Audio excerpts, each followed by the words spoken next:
arra jechuudha akkamitti giiftii TikTok namaaf kennu akkaataa dandeessan isinitti agarsiisa warroonni na gaafatan jechuudha akkamitti giiftii TikTok bitattanii live yeroo namni live irra jiru jechuudha wal dorgommii waa tokko faa ta'u akkamitti giiftii sana namaaf kennu akka dandeessan jechuudha yeroo baay'ee namoota kennan giiftii irratti namoota kennanii wal jajjabeessan wal moosisan argitu jechuudha yeroo garee lamaaniin dorgommii hojjetan giiftiidhaan kan moosistanii jirtu kanaaf warroonni immoo giiftii sana akkamitti kennu jettanii na gaafatan isinitti agarsiisa dafeen isinitti agarsiisa agadhumaatti na waliin tura video ko like gochuu hin dagatina akka namoonni illee arganii irraa baratan anaaf illee jajjabina ta'a waa bira wanti ni buusun jiru kanaaf like godha warroonni haara gara YouTube ko dhuftan iddoo kanarra subscribe godha maatii ta'a mallattoo ishii kana ol kan jetturra godha barnoonni ani gadhiisu guyyaa guyyaan isin biragaa barnoota isin darbe argachuuf iddoo video jettu kana tuqa sana booda videolee guutuu as jala argachuu dandeessu seena irraa baradhaa wantoota gaaffisiinti ta'e immoo comment jala naa kaan sinin jedha gara barumsaatti isin dabarsa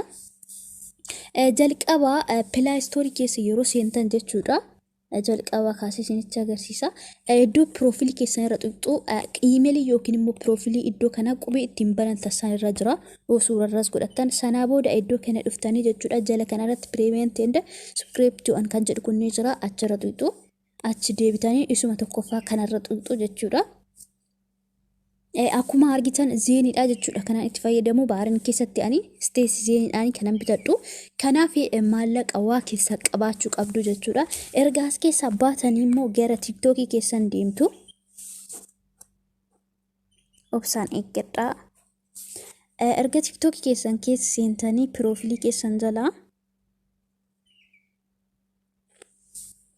obsaan eega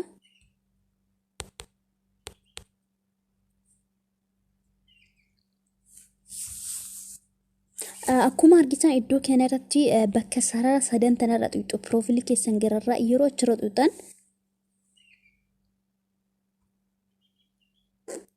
jala kanatti jechuudha setting and privacy kan jedhu kunni jira achirra tuqxu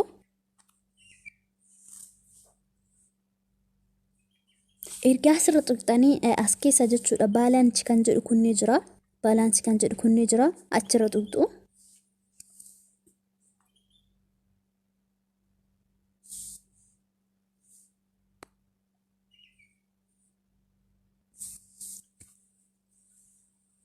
obsaan eeggadhaa gabaa wifi xiqqoo shibaasutti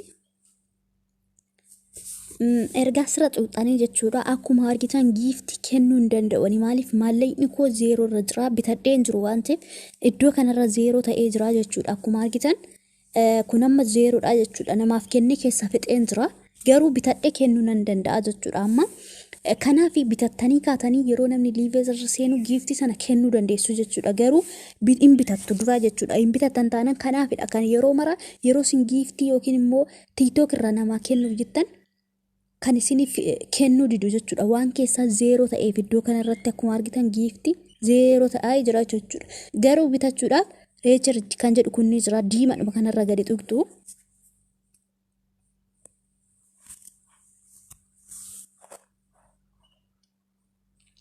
yeroo asirra gad tuqxan haala kanaan isiniif fida jechuudha iddoo kanatti isiniif lakkaa akkuma argitan giiftilee iddoo as jalatti isiniif baasaa jechuudha akkuma argitan giifti pooyinii 70 bitachuuf asitti akka biyya kanaa diinaara tokkoo fi saantiba 35 fudhataa jechuudha qarshii asitti jechuudha akkuma biyya keessanitti jechuudha pooyinii 350 bitachuudhaaf diinaara 5 fi saantiba 75 fudhataa jechuudha akka biyya kanaatti keessan immoo yoo warroota biraa amma biyya kana keessatti diinaaraadha garuu iddoo keessanitti doolaara ta'uu danda'a akkasittiin laaltu jechuudha sini kanaaf pooyinii kana bitattu jechuudha fakkeenyaaf pooyinii kana bitattanii qarshii amma kanaa isin gaafataa jechuudha pooyinii 700 bitachuuf diinaara 11 fi saantiba 49 na gaafataa jechuudha 70 bitachuuf diinaara 1 fi saantiba 15 na gaafataa jechuudha kanaaf isin immoo akkuma biyya jirtanitti qarshii isaa isiniif gammatee isiniif kaa jechuudha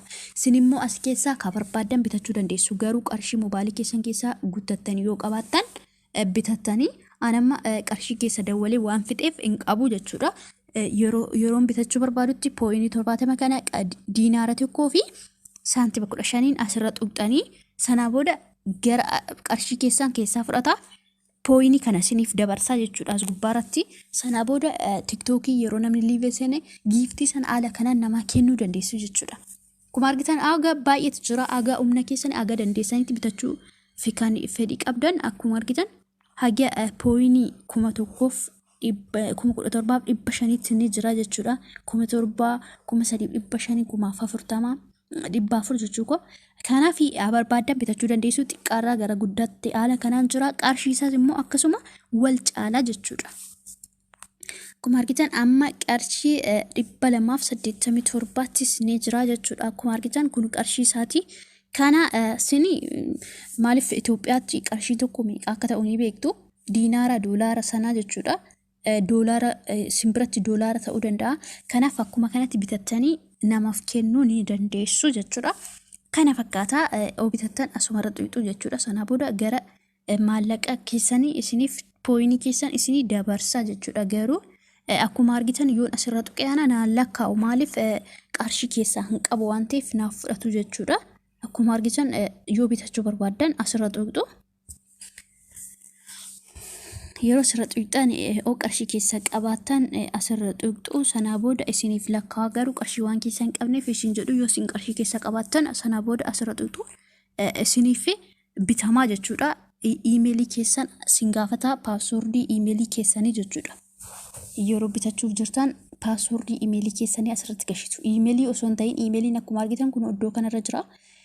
Paaswordii iimeelii keessanii asirratti gashitu. Sana booda verify kan jedhu jala kana ni isinii baasa achirra tuqxu. Sana booda isiniif dabarsaa jechuudha.